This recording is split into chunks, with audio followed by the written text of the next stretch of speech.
Welcome to Outrageous Fortunes. I'm Spence, or Resonant Moon. And I'm T, or the T Monster, or Twitch Dad. And this is a show that we record live on Twitch and YouTube, where I, that's the T Monster, am learning the ways of tarot with guidance from Spence, a 20-year veteran tarot reader and podcaster.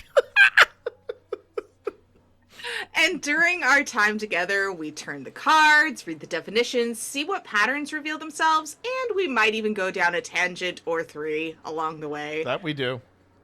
That we do. That we do. So grab your deck and adult beverage of your choice. Let's take a deep breath and a sip. And let's turn our attention to the cards. Not too bad considering the insomnia. Not too bad. Considering you did better than me, so. So T, what's your daily card for today? Segue. All right. Because I'll tell you what. I'll tell you what mine is. Mine is the 8 of Wands. I was so focused the other day, I forgot to do my reading, and I apologize for that. I've been keeping track, though. How dare? I know, how dare. But I have been keeping track. My Monday, which, man, I had what I call the unexpected Monday. First, there was the reading I did. And the reading I did on my Monday was, it was reversed. I remember that. It was a reversed 3 of Cups. It was a reverse 3 of Cups. Reverse 3 of Cups. Reverse 3 of Cups. So I thought that was interesting. I don't like that. No, neither did I. But I was like, okay. I'm not sure what it applied to. But the weird thing about it was, even after the weird reading that I felt like I got off that, I wound up winning my my Magic the Gathering morning thing with a deck that I never win with. I was playing Miss Bumbleflower, and I was just stunned that I pulled off that win. I really was, and it got down between me and Thor, and yeah, I was just pretty stunned.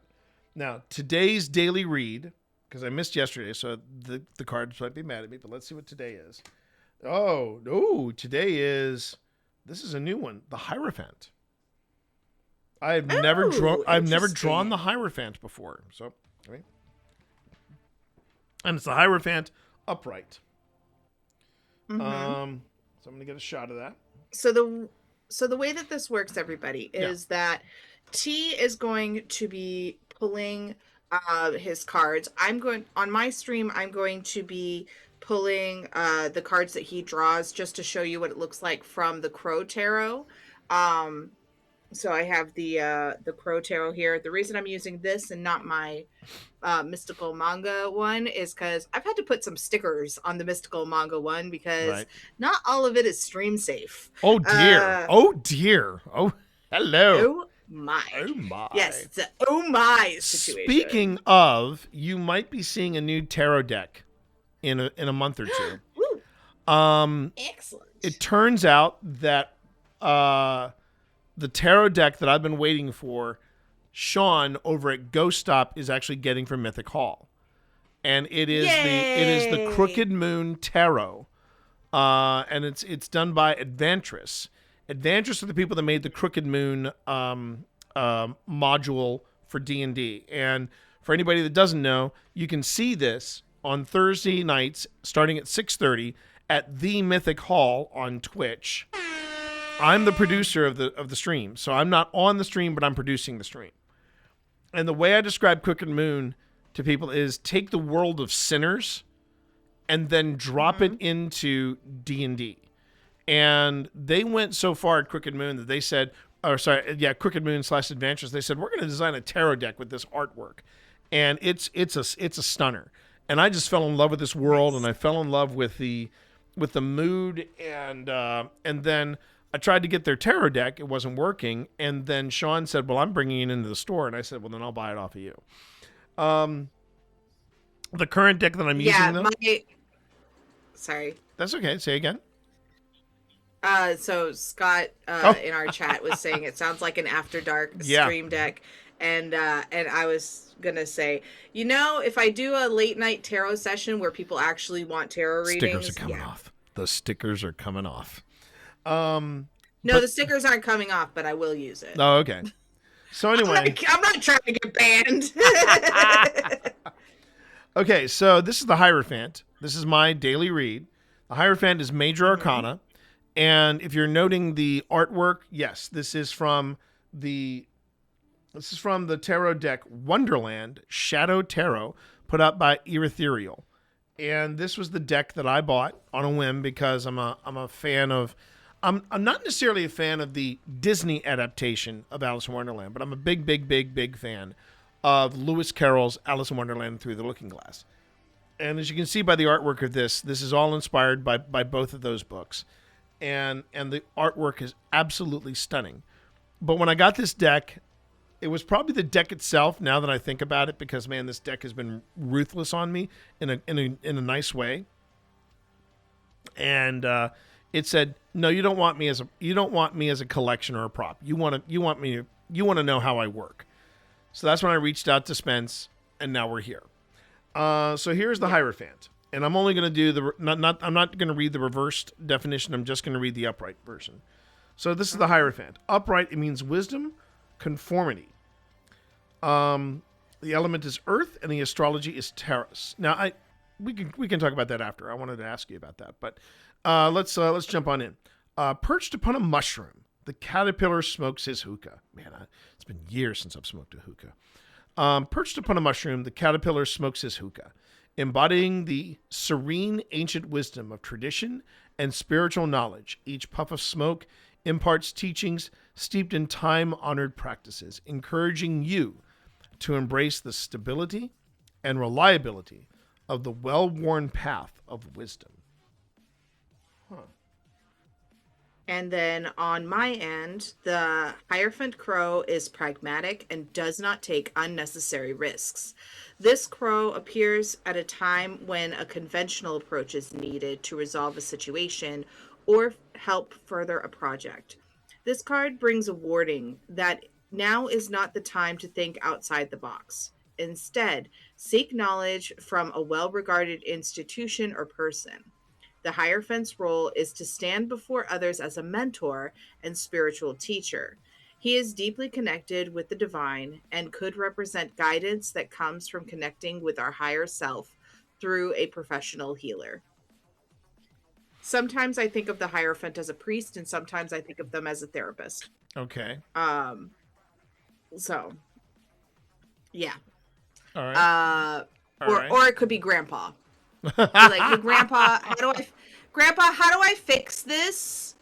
And Grandpa will be like, well, back in my day, we took a wrench and we did percussive maintenance. Percussive And maintenance. I love that percussive maintenance. I do like Okay. percussive maintenance. So embrace stability and reliability of wisdom.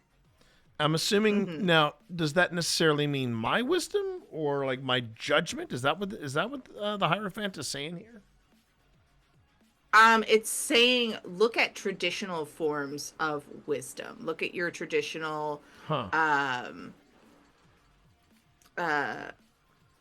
things. So this could be depending on what you think you're confronting for the day.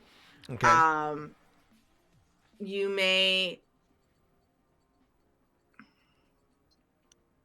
You may want to seek wisdom from older texts. You may want to go and get back to basics, or you may want to consult with a person who is familiar with that tradition.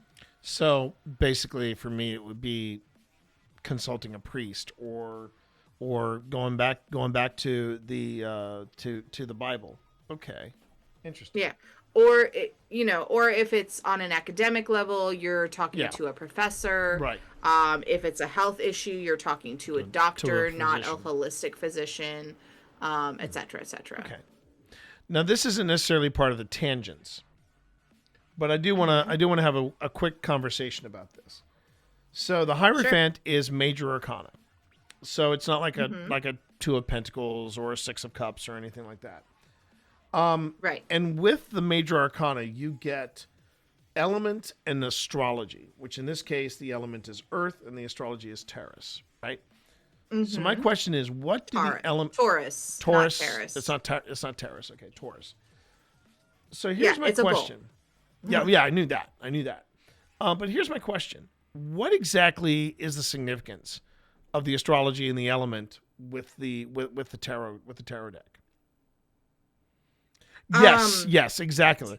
Do you know? I can honestly say I can thank this. I can thank um, people beyond my reach for teaching me that Ezekiel 25:17, as described in Pulp Fiction, is not an actual verse. I didn't know that, and I've been a Christian for years. So you know what? You can always learn something new. All right. So going back to the original question, okay, the major so arcana there. have elements and an astrology sign. What is the significance of that? So the significance is that it has a lot of attributes that would resonate with that particular astrology sign. Um, so with Taurus, the way I would see Taurus in the Hierophant is the Taurus is very bull-like. It knows where the fields are. It knows where the food is. It knows what it's supposed to do and when it's supposed to do it, based on you know based on historical data, based on just daily life. Um, the other thing that I would recommend is somebody who is more versed in this than I am, which is the YouTube channel Kippy's Quest. Um, so let me pull that up and put it in chat, because they actually go a little bit deeper into it, because there are minor arcanas that have associations Oh, with really? Okay. the zodiac signs.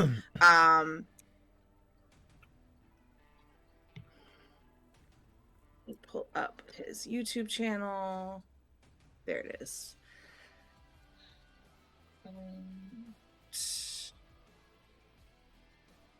So let's see. No, I don't think it's a load of bull there, Sly. But that's a good one. I appreciate that. And so one of the things that he's been doing, not only he has the Fool of the Tarot go through a whole bunch of different things as a storytelling mechanism. And currently he's going through all of the astrology signs and having the Fool kind of associate with them. He breaks it down by the personality traits, the zodiac, the tarot cards associated with them, the herbs, crystals, and relationships.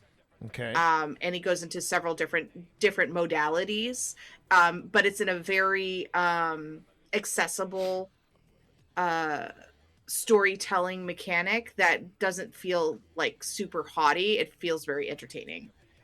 So yeah. Oh, I like what Val's just said here. Sounds like your deck is aimed toward more ceremonial magic. Possibly. Um, So I mean, I will say that if there's anything I can say without any kind of doubt, my deck, when it wants my attention, it'll do everything to get it. And what I mean by that is the mm-hmm. Six of Swords. Mm-hmm. Because man, did the Six of Swords make its presence known a couple of months ago. Again? Well, no, a couple Oh, months I ago. was A gonna couple say. months ago. A couple months ago. So yeah. I was gonna say, like, is it showing up for you again? No, Because we had it almost every week. ever since I made that decision concerning TwitchCon, it's been quiet. Six of Swords hasn't even popped up once. So that is one of the lessons that I will continuously talk about, is that if a card repeatedly comes up for you, it means you have not addressed the thing that the Right. cards want you to address. Right. So that's one perfect way of showing up for that. So what I'm doing right now, chat, is I'm doing the pull for the 4 card read that Spence and I have been working on since the beginning. Now, the aim of our lessons is that eventually I won't need the guidebook. Right now, I'm very reliant on the guidebook to tell me what things mean and stuff like that, and that's been very, very helpful. But that's our end goal. Now, the 4 card pull, it works like this, and I've had some reads with Spence that have been pretty on the nose, and I've dealt with, and it's been pretty cool. I go left to right. Yep. And I've got so here are the 4 cards here. First card is the situation that the cards want to talk about. I may put my juju on this card, on this deck, shuffle. You notice how much I shuffle. And that's to make sure that I'm whatever juju I'm feeling, whatever vibe I'm feeling, I just want to make sure that it gets in there. I want to make sure it gets into the deck. Mm-hmm. So that's why I shuffle so much. And so, chat, ignore the second half of the message that I just put in the stream, but I just kind of broke it down. I have my own spin on it, but anyway. Right. So this is the objective. This is the objective that the cards or the thing that the cards want to talk about. This may be the second card are the obstacles that I may face on the way into dealing with this, or these are the obstacles that the subject matter will be bringing up. Okay, so we have this is what I want to talk about, or this is the aspect in life that I want you to have some attention on. These are the possible obstacles that you may be facing. Here's some advice. The third card is the advice of this is what I think, how I think you should go about dealing with it. And then the final card is this is the potential outcome. And sometimes I've had readings that I'm like, oh, this is what it's talking about. And there are other readings where it has just been me going through it in my head going, what could this be pertaining to? Sometimes I think in my brief few months working with tarot, they deal with all kinds of things.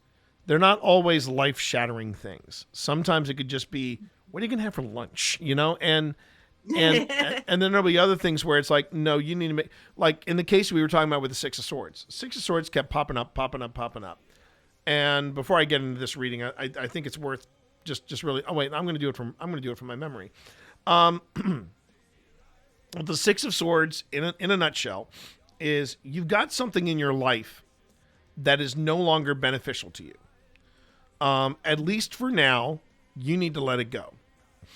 And what it was, at least for me, after I'd read all these things, and the reading that I had before I got to the Six of Swords was, and that's what it means upright. And I kept getting it upright. I never got it upside down or reversed. I always got it upright, Six of Swords.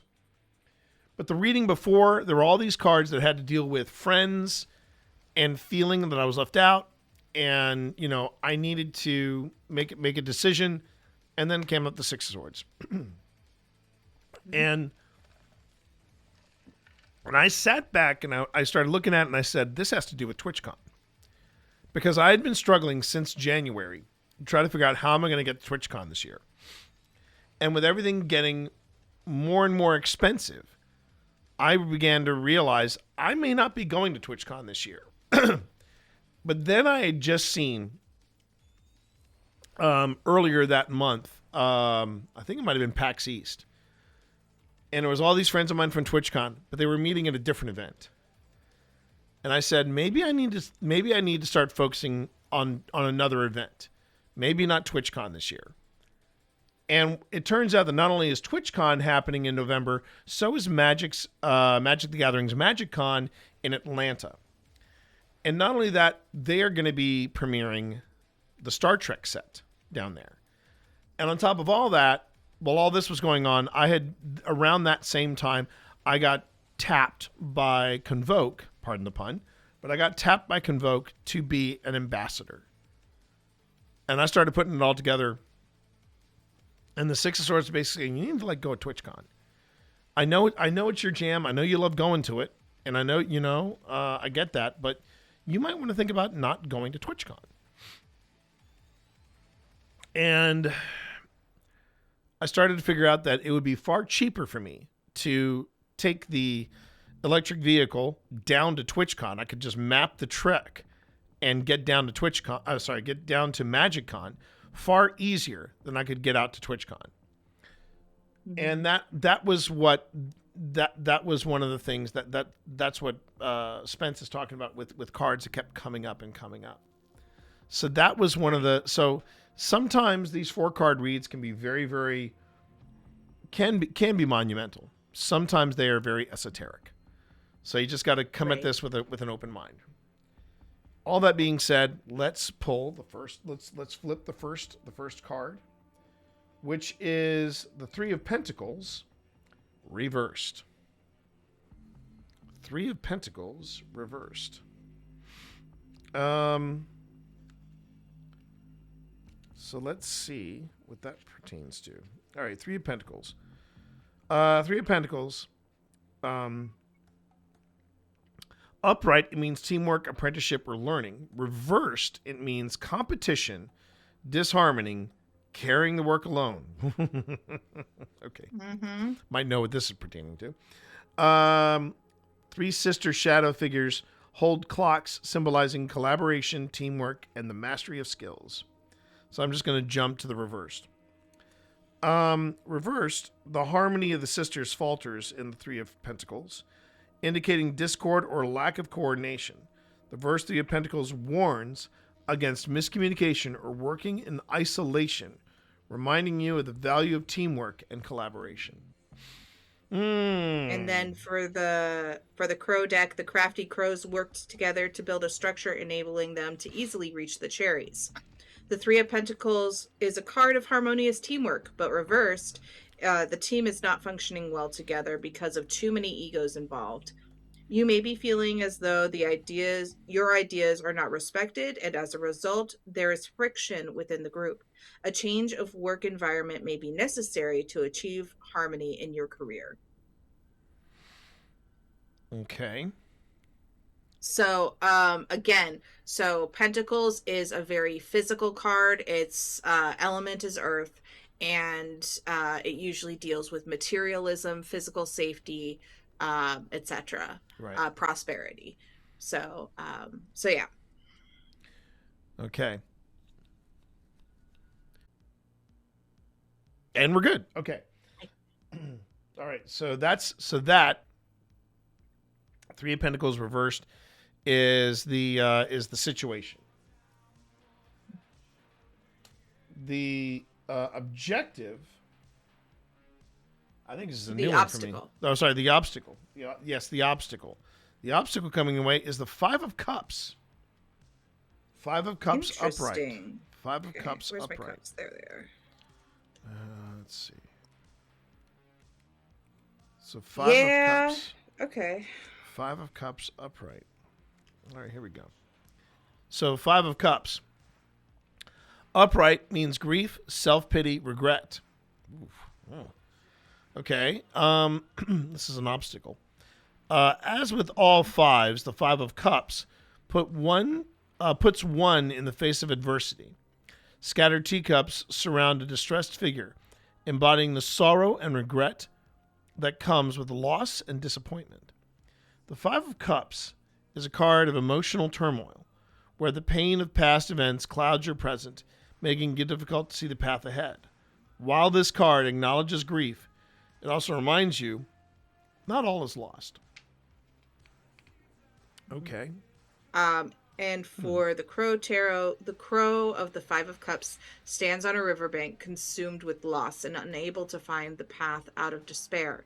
Because his focus is directed only on what he has lost, he is unable to see the riches in his life.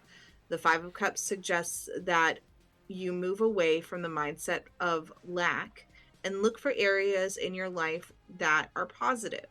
The message of the Five of Cups: replace feeling replace feelings of scarcity with gratitude.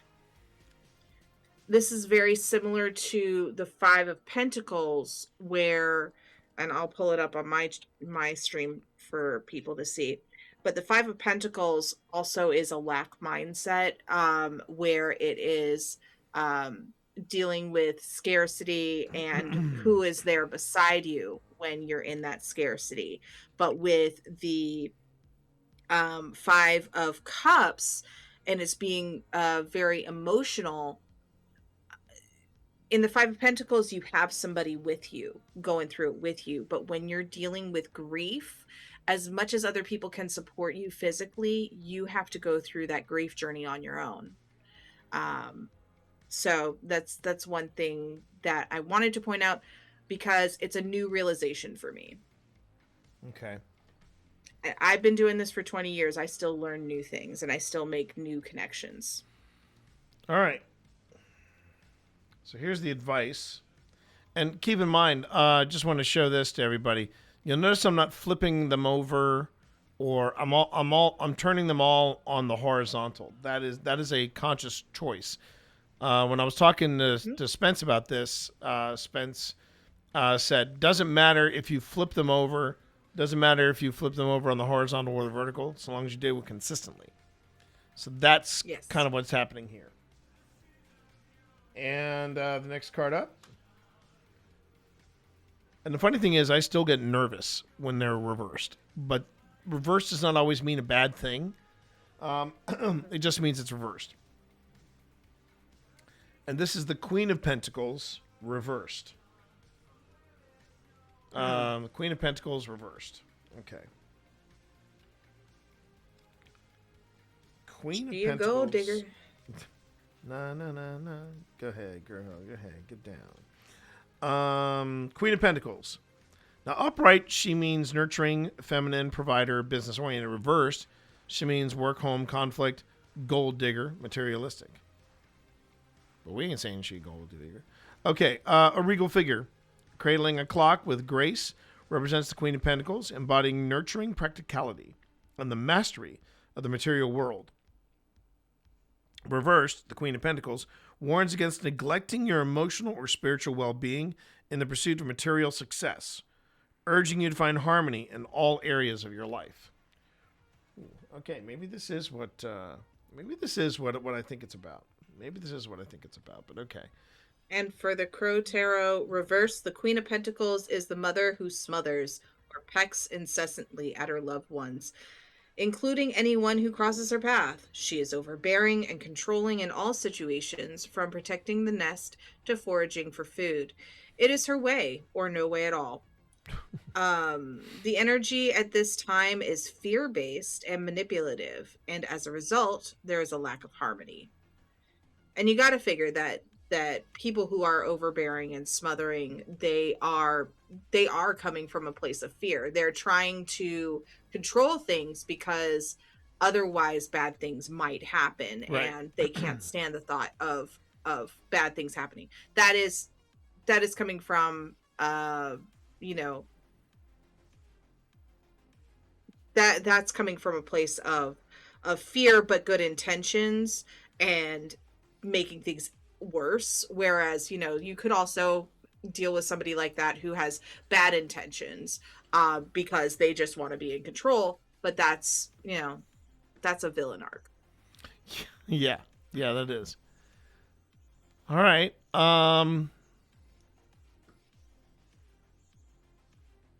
So I see it. The advice might be to watch out for somebody like that, or watch out for becoming that. For becoming something like that. Yeah. Yeah. All right, so now we get to the potential outcome here. The potential outcome. Wow, this is the first time I've had a reversed upright. And I think this is the first time I've gotten this card. It's ending on a major arcana, the Hanged Man. Ooh, I personally like the Hanged Man. Okay. But some people don't because of the multiple meanings that they have.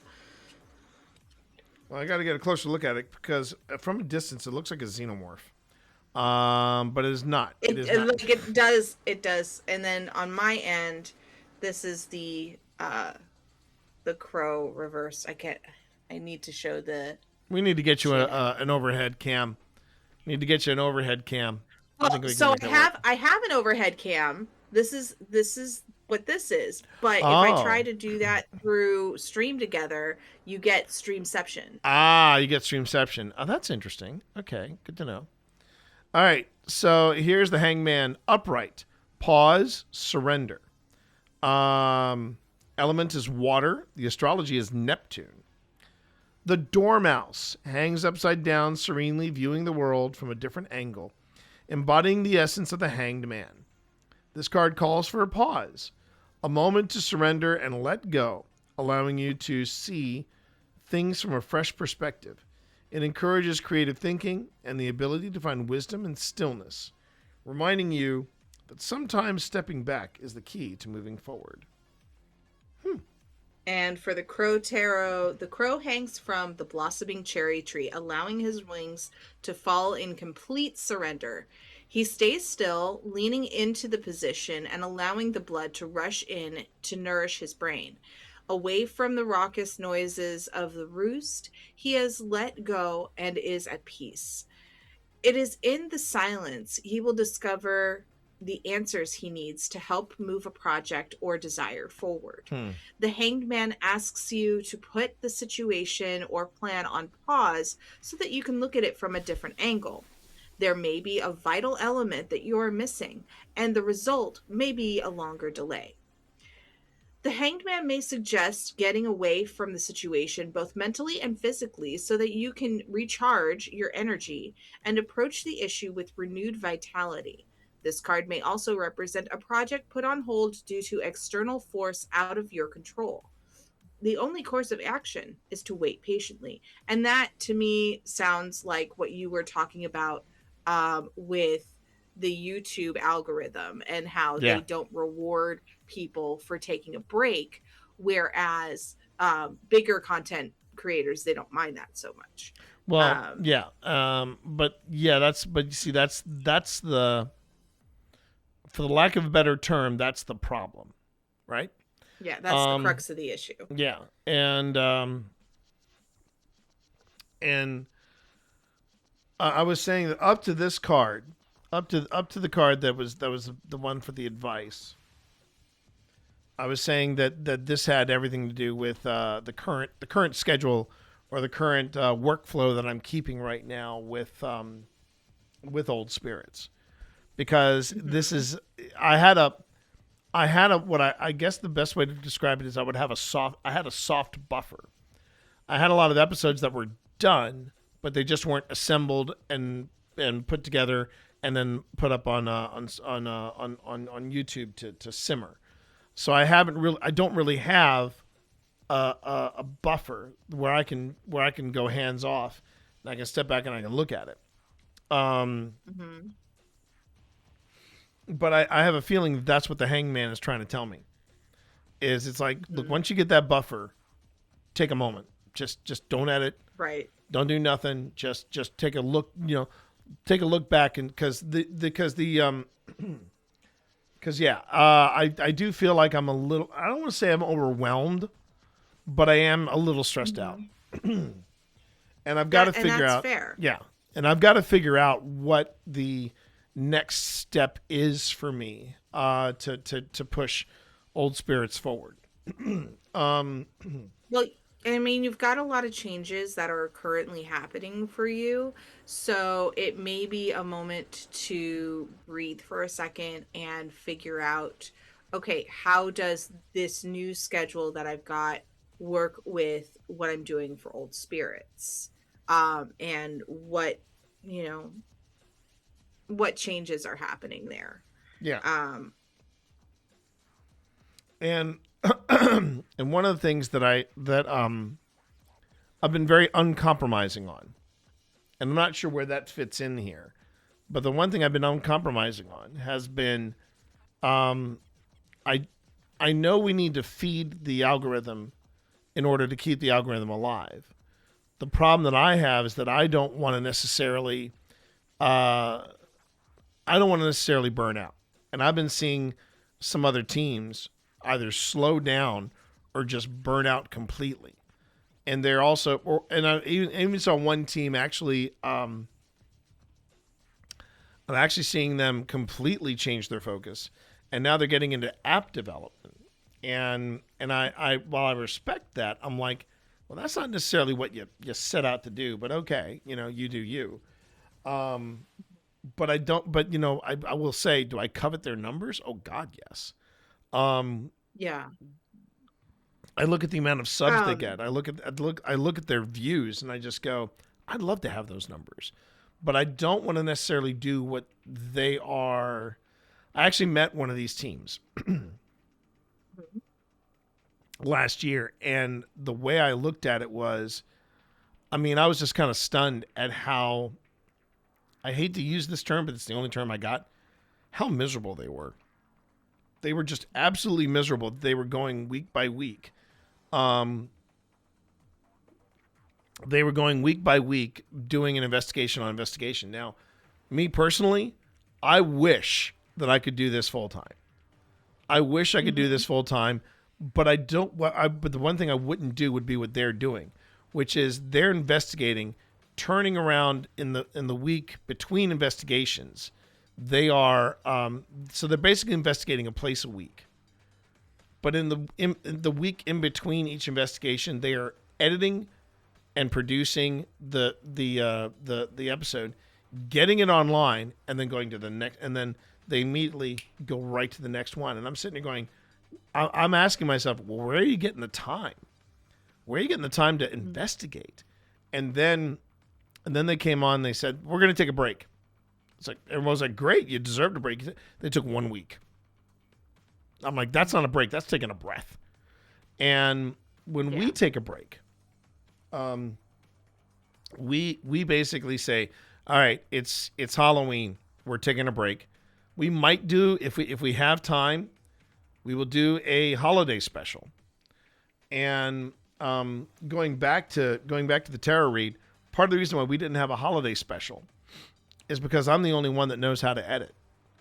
And I wish I could teach Phil or Pip or somebody else to edit, because I got sick during the holidays, and because of that, I didn't have the episode ready for the holiday for the holidays, and I do feel like I am alone in that respect.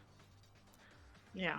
I'm not bitter about it, Um, but okay, keep going. Oh, hey Marv. so my thoughts on that are, um, so I see a loneliness in the whole process. Um, I'm wondering if um there's a new perspective that's going to show up for you, um, that might make certain parts of this journey easier for you to manage, because it's not going to be happening with other people, because every single card here talks about doing it on your own. Yeah, yeah, you're right. um so um there might be a new tool that comes out that would help. There might be a way to revamp previous stuff. You could be looking at taking members only stuff and rehashing it now that it's been a while on there, and be like, previously unreleased uh, bloopers or something like that. I don't know. Right, right, right. And just and taking stuff that's already up and using it as a refresher. But that's the fix it brain that I have. That's like, oh, what can we do? You know, and that's something I constantly have to fight on. The other thing that I'm noticing is that it's very physical. Um, because you've got two pentacle cards here, that are making it feel unstable. Um, like the pace that you're going is unstable. Well, yeah, I see that. I can see Yeah. that in here, and it's something I worry about. I feel like Hmm. I'm constantly worried about stability because I do admit that I'm the only one that knows how to edit audio, or sorry, edit video. I'm the only one of the team. And when I say the immediate team, I talk about Phil, Tina, Pip, and myself. I'm the only one that knows Premiere. I'm the only one that knows how Hmm. to edit together an episode. And I know Phil has tried to teach himself Premiere, and he's admitted, he's like, I don't know how you do it. I don't know how you do it. And I go, I'll tell you how I do it. It's actually, hang on, what was the first thing I ever edited was back in 1992, and it was Premiere version 4. We're now at version 25, so I'll let you do the math, or 26 or something ridiculous. Um you get the sense from the cards you might be missing something that could help you, but that could help you because you're going alone, and that's a possibility. That is also a distinct possibility. I'm just trying right now. What I'm trying to do is I'm trying to keep up. I'm trying to get back. I'm trying to get that buffer that I've been chasing down, because once I have it, I can do other things like a proposal for a fundraiser for a railroad museum. You know, that kind of thing. These are things that I haven't lost sight on, but it's stuff that I'm trying to get done. And unfortunately, I'm going in alone because every time we ask for help from the rest of the team, we get crickets. You know, we get nothing in return. And when I say we, I do include Pip into that, because Pip is also doing stuff. She's Yeah. like you mentioned, she's recycling content and finding some success in recycling that content. But as far as the other half of the team, you know, I feel like sometimes we are struggling to keep them as motivated as we are, if that makes sense. Hmm. Hmm. So, but I mean, Um, it's not that and that we're might be more of an offline discussion going forward. well. I mean, I'm not going to go into the weeds. I'm not going to get in the weeds with this, Okay. but Okay. I will say, it's something that has come up. But we also have been dealing with the transition, if you will, of Phil and Tina coming from Northern Virginia to Lynchburg. There is a transition, Hmm. and it is still in flux. Hmm. And we're trying to, you know, navigating that has been tricky. Navigating that Right. has been very, very tricky. Um, but yeah, there's the more I look at this four card spread, the more I'm like, yeah, that's exactly what this is talking about. Yeah. And I think it's So something. something to think about. Yeah, it's also something that I think a lot of people that are in content creation, um, they struggle with on a daily basis, which is trying to find the. It's tougher, I think, to find work life balance Hmm. when you are a content creator. When your content is not necessarily video game focused, but IRL Hmm. focused, which is Right. which is kind of the content that not only not only I create, but I think to some extent Spence you create with Tarot Tuesdays and otherwise, you Tarot know. Tuesdays, Maker, the Stitching Hours, Yeah, um, the Work and Lurks. You know. I think it's a lot tougher to achieve a work life balance, and I will say I'm understanding more and more with after talking with Thor about the value of just saying, hey, look, like it happened this past week. Yesterday, Hmm. um, I basically took a work day. I didn't stream, you know, I didn't stream at all. I just sat back and said, I'm taking a work day because I needed to make some headway in this. The episode that I thought was practically done was a lot rougher around the edges, so I had to fix that. Mhm. You know what I'm saying? And then Yeah. to some extent, Thor brought it home again when I did something on Monday that I thought was, or no, I did yesterday that was kind of, I thought it was innocent. But man, did Thor call me out without calling me out. Thor was like, I'm getting a little tired of content creators basically saying, what do you think I should do with my stream? It's your stream. Do whatever the hell you want to do with it. And I was like, That's right. I feel seen. Because I've been thinking lately, chat, I've been thinking that I should bookend my stream instead of it being Magic on Monday and on Friday I do a fun run where I play whatever game I want. I'm especially even before I had the unexpected win this past Monday. I've been thinking about saying, you know what, I'm gonna make Friday a Magic day too, and I just spend all day playing Magic, and I just start, and I just go on ahead and I play on Arena, and I just grind through just to actually sharpen up my skill set a bit in Magic, because playing it once a week, I love it. I love playing it once a week. And Fridays, I mean, I was enjoying Fallout, and I have been enjoying Fallout, but then I played over the weekend, where I played last Friday. I played something entirely different, and it was Mixtape. I played the game Mixtape, and man, it was like I just felt reborn. It was so much fun, and I realize now, looking back on it, well, it was about music. It's about music, and I have a soft spot for music. I'm a band nerd. Before any of my other nerddoms, my first nerddom was band nerddom, right? And I really think that the reason I was enjoying it so much was that it wasn't something where I said, well, I have to play this game, or I have to do this.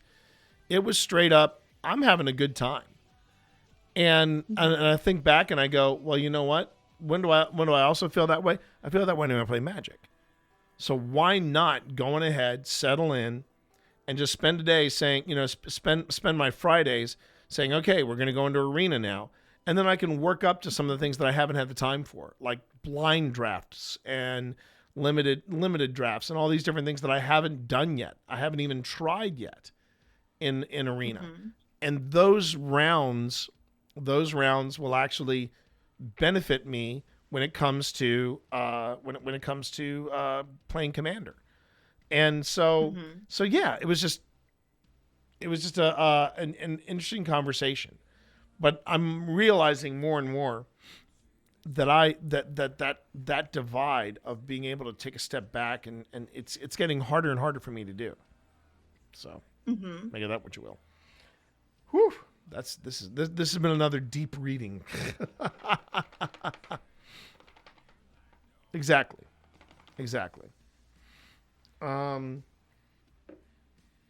So I'm just thinking it through. Thinking it through.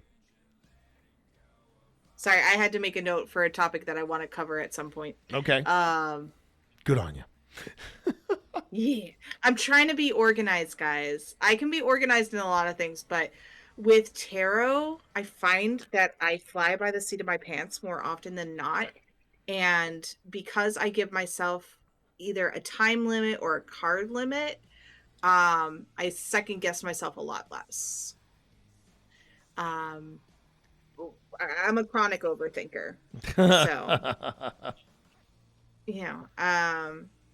so like right now I was just like, okay, we're putting away the cards. I'm going to shuffle and I want to do a quick read. I did want to mention that with these 4-card readings, you don't have to do the spread the same way that I do all the time. Right. Because sometimes the cards will play out very differently. I had that with one of my readings yesterday, where instead of it showing a you know, the normal situation, obstacle, advice, outcome. It was showing me a transition. It was showing me a storyline Hmm. of a transition and how that would affect the person who I was reading for, how it would affect um their family, and the people around them. Um and turns out it was about a specific addiction. So Mm.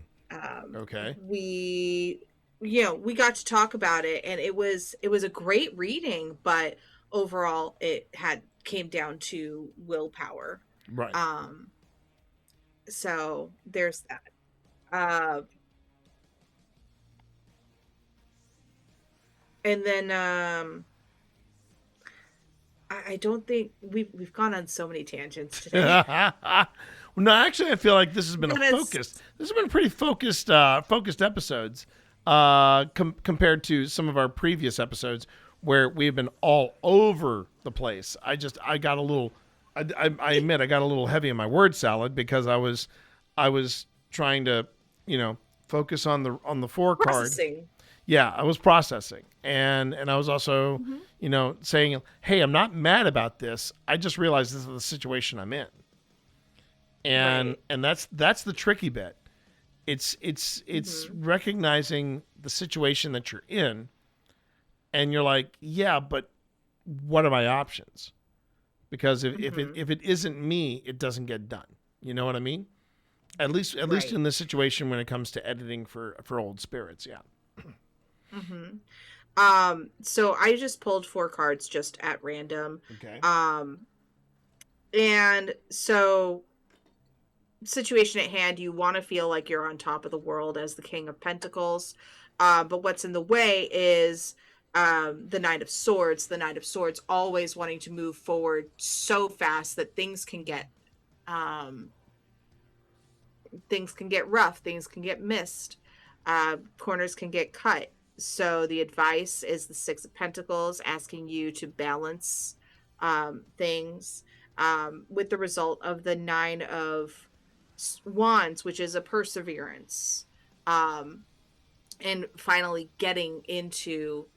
the um, getting to the end goal that you're seeking. So we were going to talk about uh tarot represented in movies Yes, tarot because I represented in had a film. revelation. Yes. Okay. And my revelation was that a lot of times movies will use tarot as an intimidation tactic. That is very true. Um That is very true. and so cuz Sly Gamer Scott came into my chat before when we were getting set up and was talking about the only thing I know about tarot is from James Bond, which you always reference, Right? and from Agatha All the Way. I find that Agatha All the Way All along. had a much more holistic view of tarot than like a more accurate view of tarot than anything else I've ever seen. But then we also have like Dr. Facilier in The Princess and the Mm-hmm. Frog. Um, and the way he uses it is as a storytelling tactic to see what the future might be. And he uses it as coercion to get somebody else on his side. And you see that with a lot of villains, um, where they will use some sort of mystical force to intimidate, coerce, or manipulate.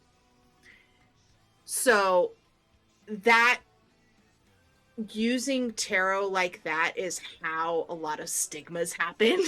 And I don't like it because this is my jam. Well, yeah, And yeah. Well, and it makes life hard for cardomancers like myself to honestly move forward and give people some insight that they probably need to hear from an outside source because they're not listening to their intuition. um so yeah, most media around tarot can be harmful. it can be, and I think a lot of it has to do with one not understanding it. That's the first thing. which is why I'm doing Mm-hmm. this. I'm trying to get a better understanding of what it is, because Mm-hmm. because the reason why I think, well, as you were saying earlier, it's an intimidation tactic. You see it in Live and Let Die. You see it in pop culture. And what I think and I think you mentioned Agatha All Along, right?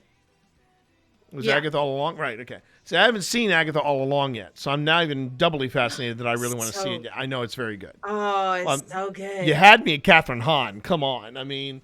she is a gem in the studio, an Mm-hmm. absolute gem in the Mm-hmm. studio. She is a riot. So, fun fact, that's her singing in the Agatha All Along track. That's her. She Mm-hmm. sings on the Mm-hmm. track. She got some pipes. Girlfriend got pipes. Oh, yeah. So that being said, the reason I think it's used as an intimidation tactic is, one, these cards are mysterious. I mean, even without the freaky artwork that you've got on mine, these are mysterious cards. And the other thing is, Mm-hmm. you are in a sense surrendering yourself to the cards.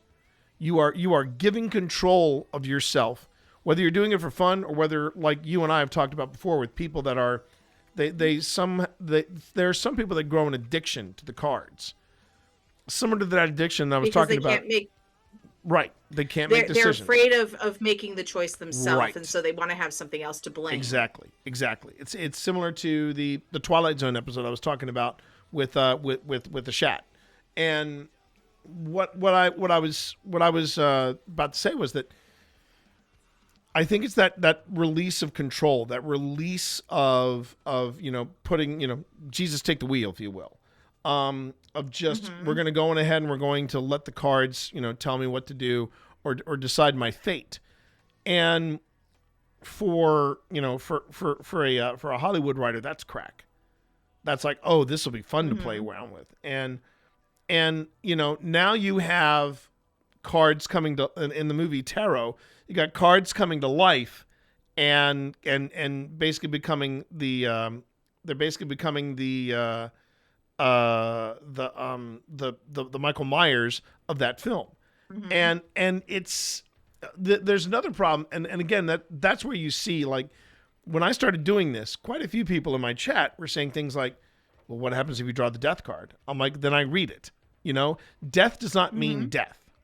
Lovers does not mean lovers.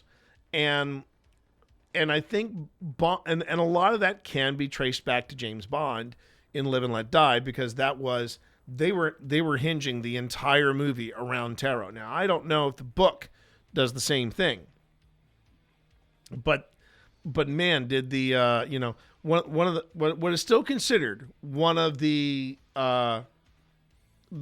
greatest, one of the greatest Bond seductions was when, now granted it's kind of creepy now because Jane Seymour was so young at the time, but when Roger Moore's James Bond seduces Jane Seymour's Solitaire, he basically, he's got the deck, he's got her tarot deck, and he says pick a card.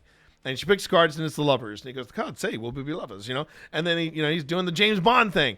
And then when he dumps the card, the deck, when he dumps the deck, it's all the lovers. And as a kid and as an adult, I said, "You mean to tell me Jane Seymour didn't pick up on that?" Yeah. If Um, you're playing 52 pickup, you're gonna notice. Hey, wait a minute, Jack. Wait a second. All of these cards are the same. What you doing? You know what I mean? Come on. But that being said, I think it's the misunderstanding of how the cards work and what they mean. And unfortunately, yeah, it's got it also comes back to something I think Peter Jackson once said. He said at some point, I have to stop I've stopped worrying about it, and I got to tell a good story. And right. when you get into trying to explain to people how tarot works, it takes away from telling a good story, unfortunately. Right. However, I will say that tarot can be an amazing storytelling Oh, heck yeah. device. Oh, heck yeah. Because like I did a reading. Val, do you mind if I tell him about your reading yesterday? Um our friend Val is in the chat, and she's had an interesting statement. I wonder how much the fear of the tarot card is a reflection of the monotheistical doctrine of doing what you're told. It's an interesting thought. The cards told me to do this. Yeah. The thought that I just had as you were talking about surrendering to the reading, when people show up to a reading, they expect the reader to be the hermit, the person who can teach them. And so they use, and that is the 9 in the major arcana. I'm looking for the 10 in the major arcana because that's the Wheel of Fortune. Right. And so they sit down expecting us to spin the Wheel of Fortune, and they surrendered themselves like the Hanged Man that we were talking about in your reading. Let's go. But it could also be used as a storytelling device because Val came to me for a reading about her writing. And so we talked about the main part of the reading. I then turn over additional cards to flesh out the reading. And it literally, it had the Hanged Man, the 2 of Cups, and then the, was it the 9 of Wands? It was another card of this person who was almost done, and he was just done with his shit. But then there's the 2 of Cups, which is a lover's type card, and there's a Hanged Man. And so I'm just like, okay, so this guy who is stuck, maybe a prisoner who's just like, or a former convict who's just like getting rejected, meets up with this former cop who is on his last day before retirement, and they have a meet cute. And I was just like, oh, okay, that's what the cards are saying would be a good story. Sorry. I mean, no. There's also this. Again, it goes back to. You're right.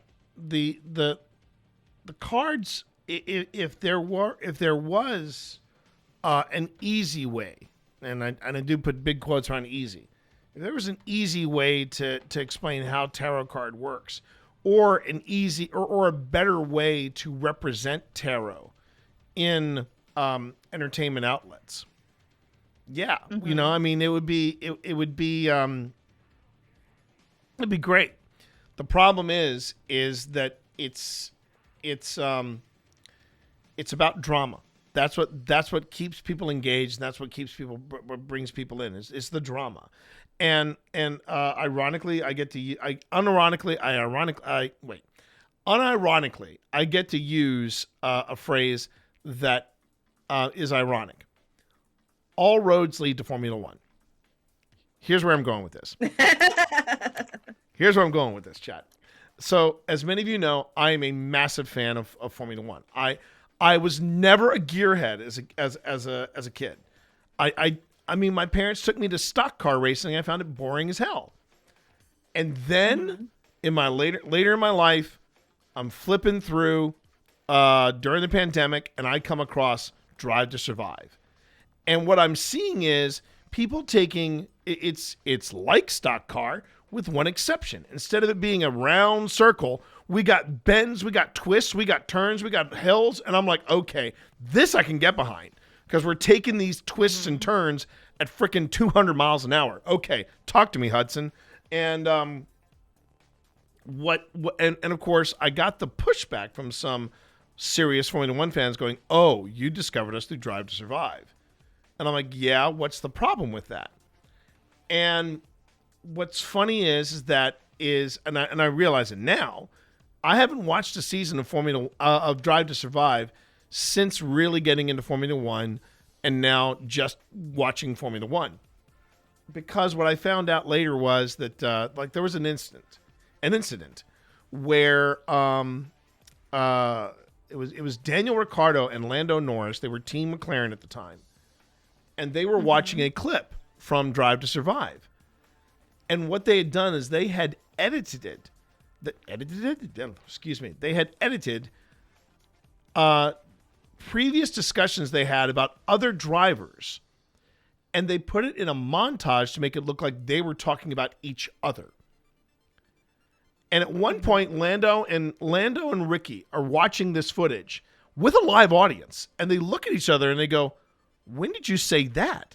And he said, "I said that, but I said it about this driver on this race." And then they realized what had gone on, and they were like, "Oh, Netflix, no. You don't do that." But what had happened was that Netflix was like, "Well, we got to tell a good story, so let's pretend make a rivalry between Lando and Ricky," and it never existed. Lando and Ricky went on they had to go on more or less a tour and say, "We don't have a problem with each other." Now that year, McLaren did let Ricky go. Excuse me. Take two. Now that year, McLaren did let did let Ricky go, but that was because Ricky was underperforming, and that was there was no rivalry. And even Lando said, "I'll miss him," but I understand I understand the decision. That's what this is. But the thing is, it's to me, Formula One is very much like tarot. When you get into the sport itself, there's enough drama that you don't have to make drama. And then, but the thing was, Netflix was like, "Well, we need to make the drama." And then you've got the Formula One movie, which again, that's basically a Drive to Survive season, but just ramped up to 20. Because people have said, "So you're a Formula One fan, too. Have you watched the Formula One film?" I'm like, "Nope." And I have no intention to, because Pip watched it and she said, "This would make you mad." Now, Pip is just as big of a Formula One fan as me, and she said, "I know this would make you mad because I was getting mad, and I'm a Kiwi, so you know how hard it is to make me mad." I mean, but all you need to know about the Formula One film is this: yes, Sir Lewis Hamilton was the executive producer, but I'm sure Lewis was like, "Wait, who is the driver in this?" And when he found out that it was Brad Pitt coming in to save the team, it's like, "Oh, come on. And it only goes downhill from there. But the point where I'm getting with this is tarot is very similar. If you really figured out how tarot works, it's pretty cool. That's what I'm finding out. It is really, really cool how this works. But then when you see how it's portrayed in film and on television, it's entirely different. It's got a bad reputation. It's got a really bad reputation. And if you're wondering, well, why don't more people actually learn how tarot works, or why doesn't the writers learn how they could? And it's going to be a very different film, but it's easier. It's easier to go for the low-hanging fruit. Ooh, the mystery deck. Ooh, oh, you drew the death card. Woo, and just run from there. You know what I mean? So yeah, all roads lead back to Formula One. Thank you, and I'm done. Again, the 10 of Swords is the scariest card in the deck. It's not the death card. It's not the Tower. It's the 10 of Swords. It is dead. Have I ever drawn the 10 of Swords? Let me find out. Oh, it'd be funny if I look. Ooh, I just drew completely at random. I drew the Knight of Wands. Oh, that's your card. This is the card that you associate me with, right? The Knight of Wands. Yee. Isn't that funny? That's the weird. See, to me, that's weird. When I randomly draw the card, and if anybody's curious, okay, now I want to make sure I get a photograph of this. So you said it was the 10 of Wands is the scariest card. 10 of Swords. 10 of Swords. Okay. 10 of Wands is a great card. It's an exhausting card, but it's a great card. So 10 of Swords. Okay, so 10 of Swords. If anybody is curious, I'm going to look this up for myself. 9 of Swords. Okay, 10 of Swords. Upright, deep wounds, backstab, ruin. Yikes. And reversed, it means survival. Okay, regeneration or lessons learned. A shadowy king lies defeated, pierced by 10 swords. Okay, I got to see this. Now. Where is the 10 of Swords? Page of Cups. Wheel of Fortune. Now I got to find it. I gotta find it. Okay. No, I did not see the cartoon about the Ten of Swords. Let's see. That's a 4. That's 4. 7. Okay. Death. While you're looking for that, I will read the Ten of Swords in my book. Okay. Which says the defeated crow lies on the ground at the bottom of a cliff, surrounded by cold, barren rocks. Alone in his misery, this poor bird has been left for dead, impaled by 10 swords. His ordeal is marked by the heaviness of betrayal. The 10 of Swords could indicate being backstabbed and may denote the end of a painful situation. If there is one positive aspect of this card, it is that the time of suffering will soon be over. This card asks you to let go and accept the end that is coming. By doing so, you will find the strength to move on. Okay, so I found the 10 of Swords. Mm-hmm. A shadowy king lies defeated, pierced by 10 swords, symbolizing the end of a cycle and the finality of a difficult situation. 10 of Swords represents a painful conclusion where there is no turning back. This card signifies the end of a journey often marked by betrayal or harsh reality. However, it also suggests that with the end comes the possibility of a new beginning. Reversed, the sword begins to lift, hinting at recovery or the refusal to accept defeat. The reverse 10 of Swords suggests that while the situation may seem dire, there's still hope for healing and renewal. Oh wow! Yeah, that is a pretty. Now that's interesting as far as the reverse, because the reverse on my end is when reversed, the 10 of Swords may indicate that you are focusing only on the negative, looking for reasons to distrust. The warning here is don't let fear of betrayal prevent you from fully living. If you direct too much attention toward this feeling, you risk manifesting your worries. But so on my card, you can see that the poor bird is pinned down with all the swords, and there's a pool of blood towards his tail. In the Smith Rider Waite deck, it is a bit more graphic, and I've had this card come up for somebody who was coming to me for a reading after someone had lost their partner, and the card came up and we were just like, okay, we know that this card is here. I'm just going to turn this over because she burst into tears, and I'm just geez. Yeah, we're talking about the death of your loved one. I understand. Right. Oh, hey, Chris. How are you? Yes, real Hello, life Spence. Chris. Not Hello. the Adorable cat witch. Yeah, not the adorable cat witch. Just adorable Spence. But yeah. It's one of the things that's made me nervous about even attempting to read for somebody else right now, because someone said, "Oh, are you going to be doing readings now for other?" And I was like, "No. Yeah, you're absolutely right, Sly. The 10 of Swords, from my end does look like the Iron Throne somewhat.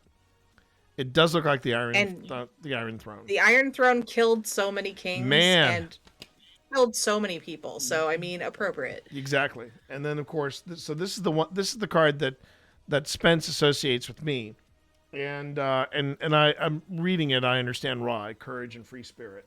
So I took a picture to make sure, because for some reason I thought it wasn't the Knight of Wands, but it was the King of Wands. But it wasn't. But now I know. And I was leaving room for growth. There is that. So that is our lesson for today. That is our lesson for today, everybody. The podcast will be coming soon. We will let you know when it starts to drop. We're just going to get a little buffer. Unlike the one that I have for Old Spirits, we are going to get a buffer for that. And and I'm working on it, Fens. I'm working on it. That they are. So thanks everybody for watching. Thanks everybody for listening. We appreciate it. And until next time, may the cards ever be in your favor.